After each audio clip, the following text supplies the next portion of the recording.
Well, as the PNP continues to face heat over the issue, political commentator and analyst, the mandate governor from Western Jamaica, Lloyd B. Smith, weighed in on the matter, telling Nationwide that he believes that the PNP President Mark Golding's handling of the issue has been ineffective. According to Lloyd B. Smith, the PNP president and opposition leader was not proactive when confronted with the crisis. Well, I think the perhaps greatest fault of the opposition leader is his seeming inability to be more proactive. I think especially in this current climate of social media and the way in which information can be used for and against you, it would have behooved him to, move swiftly. The moment a crisis develops in his party with any one of his colleagues that may well bring the party into disrepute, then he should act swiftly and take decisive action rather than to allow the thing to just stay there and become a sort of political football. Yes, Lloyd B. is correct. Yes, I think that opinion is very reasonable and based on, it's a logical opinion to draw. According to Smith, Golding's belated action was perhaps dictated by public opinion. So even now that he has made a decision to remove the MP from certain pivotal posts, it has been done belatedly, and so the effectiveness of those decisions has been dissipated. So I think he needs to realize that swift action is always the best way to go, and he must be on top of his game and not allow for public opinion to dictate in the final analysis what he does or does not do. Lloyd B. Smith, yes. And, Lloyd is onto something here because Mr. Golding would have known since the publication back in February of the Auditor General's report into this matter that one of his own was implicated on the wrong side of the issue. And he allowed the thing to just wobble along, hoping that it would go away. And then it blew up when it was confirmed that indeed Dennis Gordon's Jacden was one of the 4 companies cited by the Auditor General. And he waffled on it. Yes, Mr. Golding waffled on it and seemingly only reacted and took action when public pressure reached a boiling point. Yeah. And even then, he was still trying to walk between the raindrops. The burden of leadership, not only political leadership, but leadership generally, imposes on those who find themselves in leadership positions certain burdens. Yeah. And the mettle of leadership and leaders is not when times are good, but when times are bad and rough. That's when you have to prove your mettle as a leader. And this one should not have been so rough and tough for Mr. Golding, because the issues are pretty clear, very, very clear. Yeah. He would have, if he had been decisive enough, looking very, very good, if he had acted quickly in saying to Mr. Gordon, I am going to remove you from the Public Accounts Committee of the Parliament. Yes. And I'm going to ask you to step aside as chairman of the PNP Region 3. Yes. For the good of public accountability that we, as in he, Mr. Golding, has been emphasizing.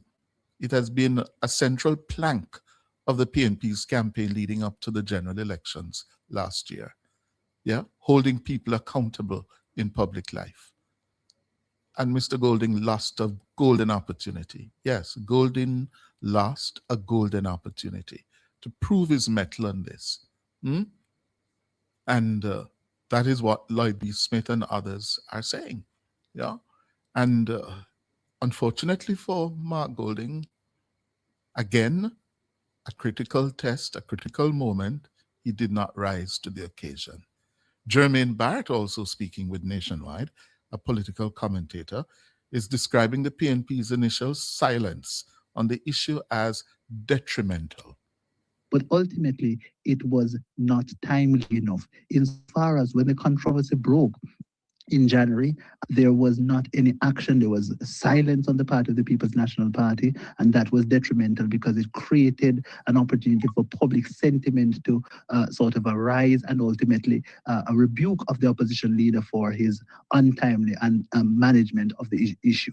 So I don't think it would have been detrimental for the opposition leader simply to ask Dennis Gordon to step aside until there is clarity on the matter and ultimately return when it is that there has been sufficient vindication of him. All right, that's Jermaine Barrett. Time for the break. The war, the Middle East war. This morning, in fact, half an hour ago, at 10 o'clock,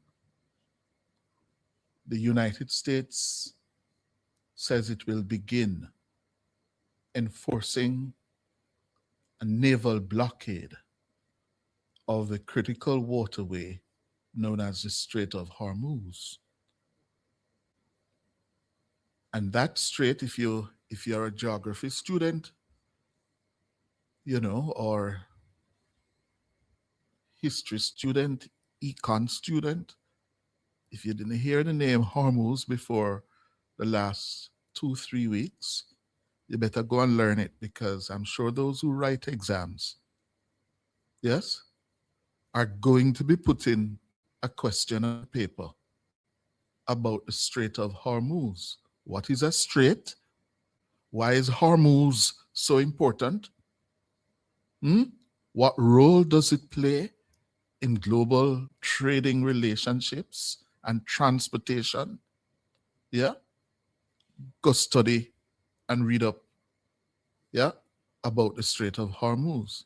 Simply put, 20% of the world's global oil supply has to travel, be transported through the Strait of Hormuz. It's a very narrow strait. Yeah? It's at its narrowest point, 12 miles. And it's under the influence and considered part of the sovereign territory of Iran. And Iran,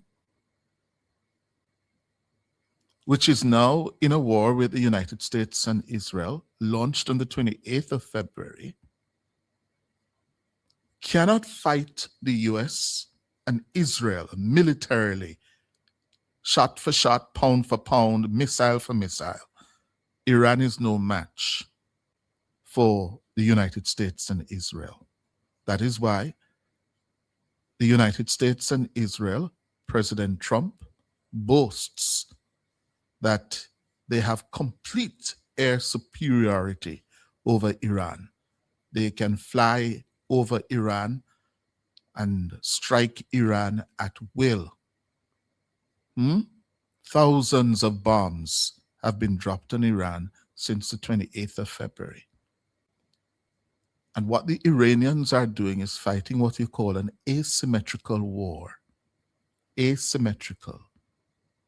They're not hitting back with airstrikes. Yeah? What they're doing is weaponizing their gift from geography.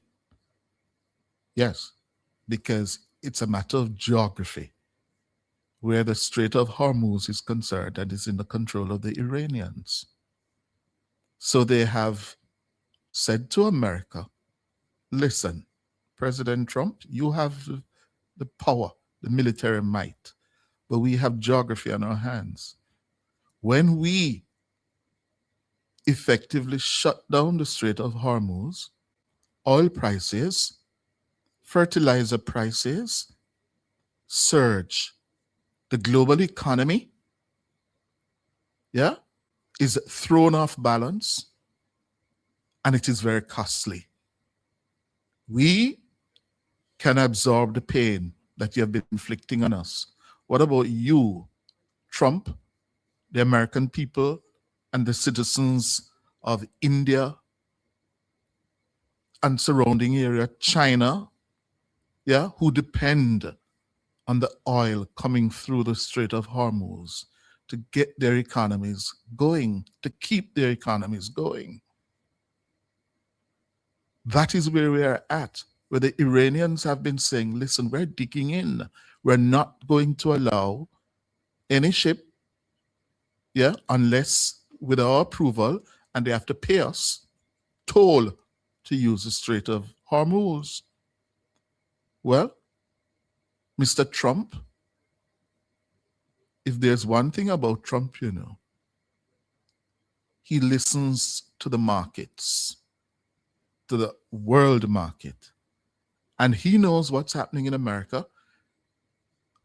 Gas prices, more than $4 a gallon. Inflation going up.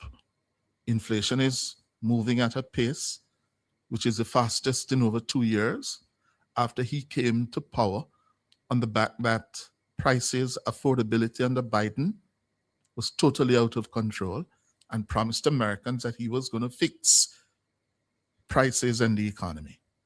Well, based on his decision to go to war with Iran on the 28th of February, prices, inflation, gas prices, all over the place. And here we are this morning, after the failure of talks in the Pakistani capital of Islamabad on the weekend. Mr. Trump has moved to play a big card that he's now, as of 10 o'clock this morning, as of 40 minutes ago, says no ship, they have formally notified seafarers, the shipping companies, that listen, you can't pass through the Strait of Hormuz without our permission. And they have the naval power to do so. The question is going to be, how will the Iranians respond when they start to impose and enforce the naval blockade of ships trying to go through the Strait of Hormuz? How will Iran respond? Oil prices went up this morning by 7% when news came through that he was going to be imposing the naval blockade. So the next 24, 48 hours are going to be crucial. And of course, Mr. Trump